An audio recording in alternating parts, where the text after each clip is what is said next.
દર્શક મિત્રોનું હાર્દિક સ્વાગત છે। હું સુરભી હરરેજા। આજના મુખ્ય સમાચાર। આજ રોજ સચિન વિસ્તારમાં મુલા ડાઇંગ મિલ પાસે આવેલ ટી પોઈન્ટ પાસે વહેતી ખુલ્લી નહેરમાં અજાણ્યા ઇસમની લાશ તણાઈ આવતા લોકોમાં ભયનો માહોલ સર્જાયો હતો। નહેરના આજુબાજુ રહેતા અને નહેરના પાણીમાં રોજિંદુ કામ કરતા લોકો દ્વારા સચિન પોલીસને જાણ કરવામાં આવી હતી। માહિન્દર દરબાર પવાર આશરે ઉંમર વર્ષ 30 હોય અને તારીખ 15/2/2024ના રોજ પલસાણા પોલીસ મથકે પરિવાર દ્વારા મિસિંગની ફરિયાદ નોંધાવવામાં આવી હતી। મરનાર વ્યક્તિ રિક્ષા ચાલક હોવાનું બહાર આવ્યું છે।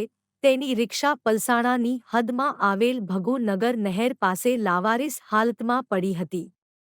નહેરના પાણીના પ્રવાહમાં તણાઈને સચિન પહોંચી હતી। પોલીસ દ્વારા આ વ્યક્તિની મોતનું કારણ હત્યા કે આત્મહત્યા છે તેની તપાસ ચાલુ છે।